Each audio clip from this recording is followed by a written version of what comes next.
Hey YouTube, it's me, Numistaka, and sorry if you missed me over the last few days. I'm back with another video, this time focusing on some absolutely gorgeous older proof British coins.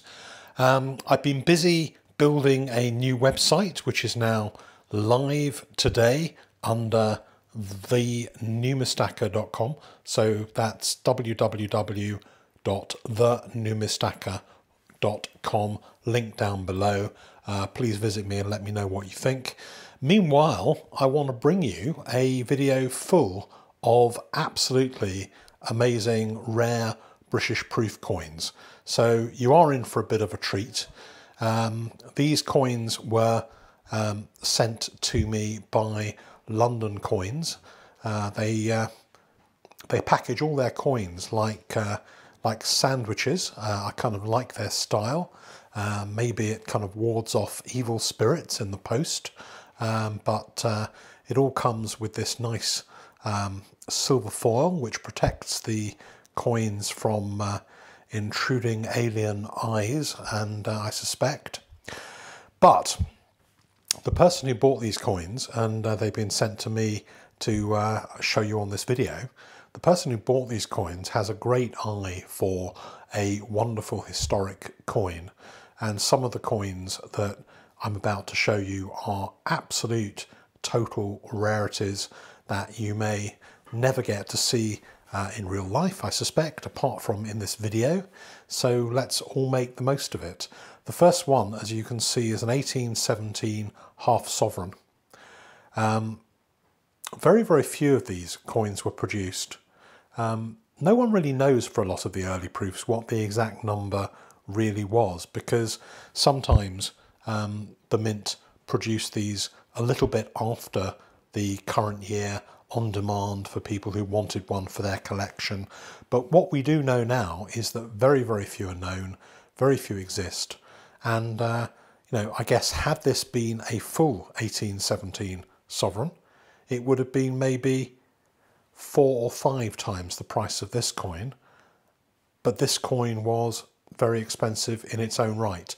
So you can only imagine how much the full proof sovereigns from these very early years of the modern sovereign cost. This one I think is a great example. It's really, really nice, hasn't got anything very much in terms of scratching or hairlines. It's got a whole load of very, very nice cameo on both sides. It's got that lovely shield design from 1817, which was used in a similar way in about 1823, 4 and 5 as well. But this is the kind of coin that when you get hold of one of these, it just goes away, sits in the safe deposit box, and you know, probably doesn't really get resold again.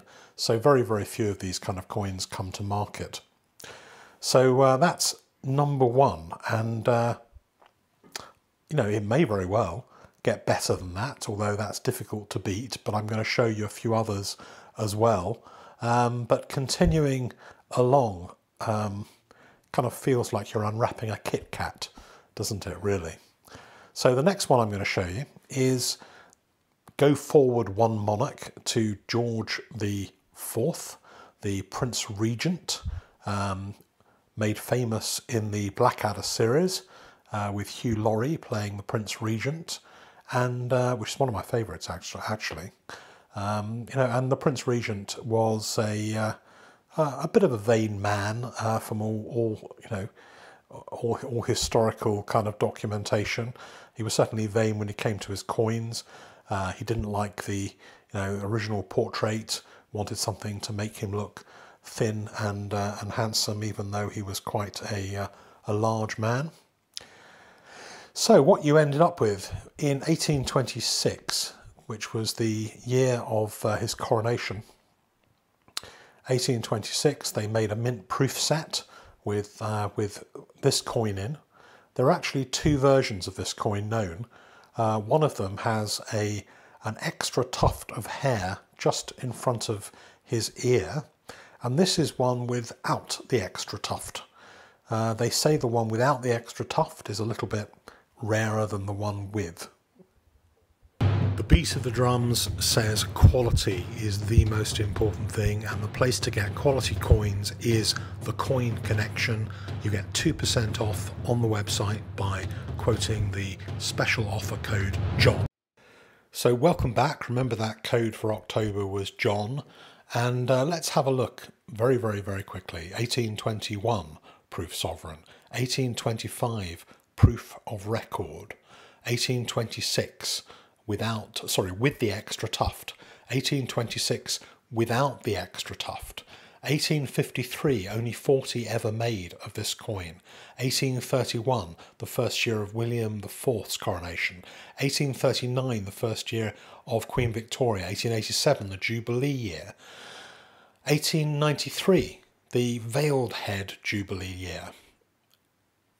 It goes on, and the half sovereign series is the series that keeps on giving. 1937, the beautiful half sovereign, a little bit more affordable, and I would certainly recommend any of you who get put off by the cost of some of the full sovereigns to take a look at the half sovereign, which I think is a great value comparatively, although everything is absolute. The ones you're seeing now here are some of my favourites still because they're relatively affordable. They can be very expensive, but they are actually pretty good value in many ways for an older British proof coin. And George VI proof set, 5,500 of these coins were made. It's the only gold coin minted in Great Britain to have his head on after Edward VIII abdicated and he came to the throne. Queen Elizabeth's father, George VI, and and I think it really should be in everybody's collection. So although there are 5,500 of these, there aren't that many to really go around, and I would certainly recommend you look for either sets or individual coins. You can get very nice ones. You can get ones that are a little bit less in terms of quality, and they can be cheaper, but definitely a recommended one. And this is another recommended coin. Also, this one's a half sovereign. This is an 1821 half sovereign, which is a fabulous year because this was a one-year design and was effectively pulled from circulation partway through the year because of its likeness to the sixpence. Very few of these around, and I would definitely recommend that was on your wish list for this particular era. And then you've got this one, which is, I think, a coin that a lot of people want. It's not, it's expensive. All of these older proofs, don't forget, everything is relative. The starting point for one of these proofs is probably the 1911 half sovereign or the 1937, which you can both get for under the £1,000 mark. When you get onto Victoria's coins, you're talking about a minimum of about £1,500 for any Victoria half sovereign, and probably anything up to £5,000 or more for a really nice half sovereign from the 1839 year. But that may still be a relatively good buy given the interest in these coins over a period of time. What you're seeing here is actually the full sovereign, which is a proof of record from 1871. This is a coin which is around about the £18,000 to £20,000 mark. So this is not an inexpensive coin, even if you can find one. And sometimes you can go a whole year, even looking in all the auctions and all the market in this country without ever seeing one of these come up for sale. So it's a great rarity in its own right. So what I wanted to do with this video is just to bring you an overview of these older sovereigns and half sovereigns, and just set you gently in the right direction to look for these coins, find out about more about them, and take an interest in them, because they do offer a good value relative to American proofs in many ways, and I think they still have quite a long way to go in the market in terms of prices as well. So that's all for me. Hopefully there'll be another one along pretty soon.